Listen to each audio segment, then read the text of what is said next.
Clube de Leitura Logos e Letras. Bem-vindo à leitura compartilhada do livro O Deus Esquecido.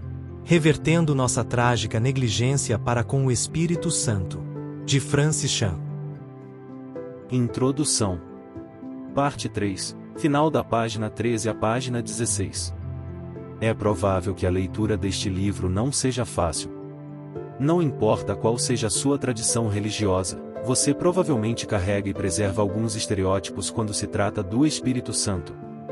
Será necessário deixar de lado essa bagagem e esses estereótipos para que possa abrir o coração às coisas que Deus deseja ensinar a você. Está disposto a fazer isso?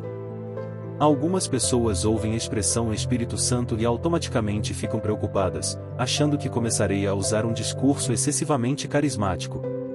Outras imaginam que sou um conservador xiita que nunca reconhece a ação do Espírito Santo, seja em obras, seja em palavras, e torcem para que eu não apareça. Existem muitos estereótipos, alguns dos quais os verdadeiros, e vários abusos que não procedem de apenas um lado da questão. Algumas pessoas falam demais, ou mesmo se gabam, a respeito do Espírito Santo, mas a vida delas não demonstra carregar o fruto. Outras falam do Espírito Santo em termos teóricos ou acadêmicos, mas não o experimentam em ação.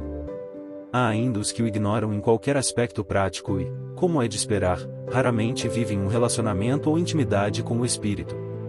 Por fim, encontramos aquele tipo raro de pessoa que não fala com frequência sobre isso, porém sua vida demonstra de forma poderosa a presença e a atividade do Espírito Santo.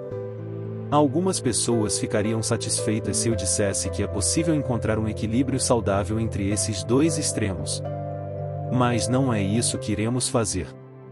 Quando estamos nos referindo a Deus, pensar em equilíbrio é um grande equívoco.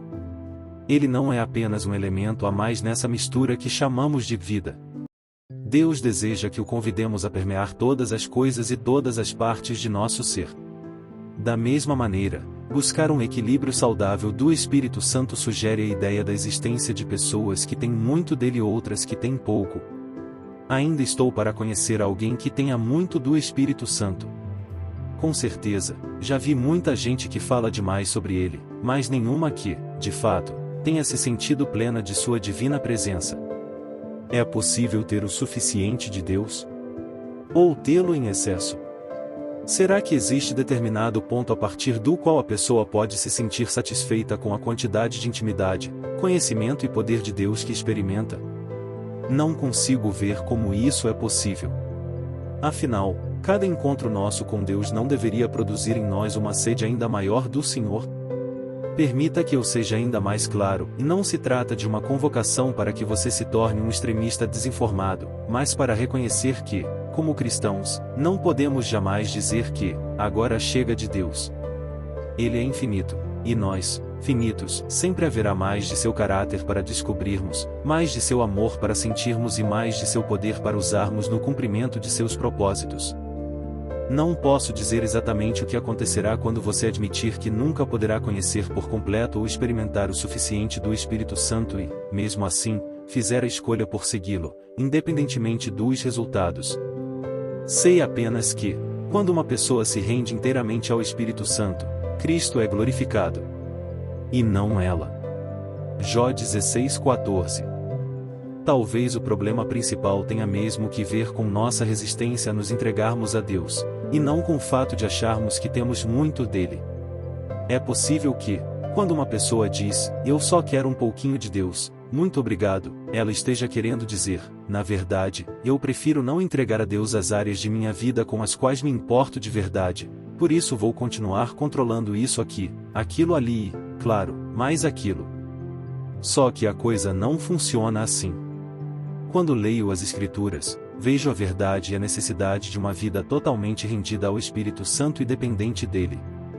Paulo escreveu aos Coríntios que essas palavras não eram persuasivas de sabedoria, mas uma demonstração do poder do Espírito, para que a fé dos cristãos daquela cidade não se baseasse na sabedoria humana, mas no poder de Deus. 1 Coríntios 2:4-5.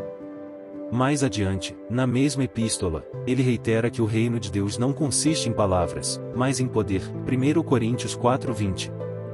Na maioria das igrejas de hoje, ouço muita conversa e uma fachada de sabedoria humana, mas não consigo ver muito da presença e do poder de Deus.